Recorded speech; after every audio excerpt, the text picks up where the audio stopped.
नमस्कार साथियों, मैं आपको एक महत्वपूर्ण जानकारी देना चाह रहा था। संगठन के द्वारा काफ़ी दिनों से पत्राचार चल रहा था, काफ़ी वो सबको पता है, और हमने ये मान के चलो कि कहाँ हमने पत्र नहीं दिया है, चाहे पीएमओ में हो, सहकारिता मंत्रालय भारत सरकार हो, सहकारिता मंत्रालय उत्तराखंड सरकार हो, सीएम हो, सीएम उत्तराखंड हो, पुलिस महानिदेशक हो, एसएसपी देहरादून हो, एसएसपी पौड़ी हो, एसएसपी टिहरी हो, एसएसपी उत्तरकाशी हो, ईडी, हर जगह हमने पत्र भेजे हैं। और उसके हमारे पास क्या बोलते हैं उसका नाम, फीडबैक भी आ रहा था, बातें भी हो रही थी, और हमसे पूछताछ भी फोन पे थोड़ा बहुत हो रही थी।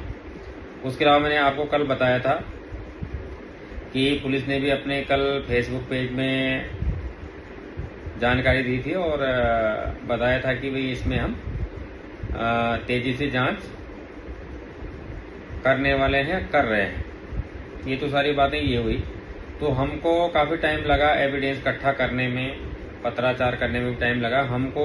जैसे कि आपको पता होगा कि हम लोग 28 जनवरी 2025 से एक्टिव हुई है, क्योंकि पहले सबका मानना ये था कि 25 तारीख तक रुक जाओ, कुछ न कुछ होगा, क्योंकि कोई लोग बेवकूफ़ बना रहा था, ग्रुप में गलत मैसेजिंग कर रहा था, गलत ईमेल कर रहा था, और लोगों को ये भरोसा था कि सागा ग्रुप या एलओसीसी के जो पोर्टल हैं वो खोल दिए जाएंगे, जबकि ऐसा नहीं हुआ। तो जब 25 चली गई तो सब लोगों को ये लगा कि अब पैसे अपने आप आने वाला नहीं, पोर्टल खुलने वाला नहीं। उसके बाद हम लोग एक्टिव हुए हैं और हमने एक संगठन बनाया। संगठन में कुछ पदाधिकारी नियुक्त है और कुछ लोग जुड़े, और कुछ लोग आज जुड़ भी रहे हैं, कुछ अभी भी जुड़े हुए नहीं हैं। तो उसमें मेन क्या था कि जो हमारे जो आशुतोष शर्मा जी थे, आशुतोष शर्मा जी हैं, वो भाई भी हमारे साथ जुड़े हैं। और आज मैंने कई वीडियो में और कई बार आपको बताया कि वही इस संगठन को लीड कर रहे हैं और उत्तराखंड जन विकास मंच के अध्यक्ष हैं, और उत्तराखंड जन विकास के माध्यम से ही हम इस लड़ाई को लड़ रहे हैं। तो हमने ये भी कहा था, कुछ लोगों को हमने वर्बली बताया था कि हमने वकील साहब नियुक्त कर लिए हैं, वकील साहब से मिल लिए हैं और उनको हमने कागज वागज दे दिए हैं। तो कुछ चीज़ें क्या थी कि हमें पुख्ता सबूत नहीं थे कि जिससे कि हम अपना केस दाखिल कर सकें। तो हमने कई बार मैं आप लोगों को हर बार हम क्यों कहते थे कि भैया आप अपना बिजनेस बताओ, आप अपने एक्सेल सीट दो, कि हम कैसे बताएं कि हमारे साथ ठगी हुई है, कितने पैसों को गबन हुआ, हम कैसे आगे बता सकते हैं। जो ये करता धरते थे, इनके एविडेंस हो, कुछ वीडियोज़ हों, फोटोज़ हों, या कहीं ये ऐसा बोल रहे हैं कि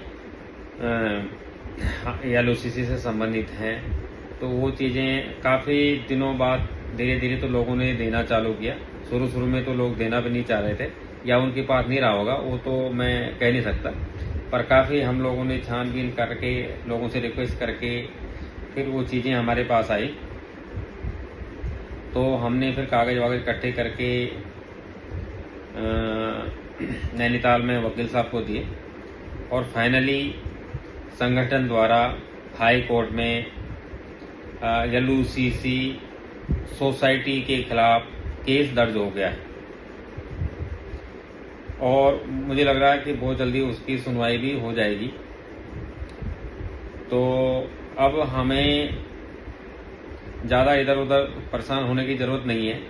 अब हमारी जो भी लड़ाई होगी वो कोर्ट के द्वारा होगी।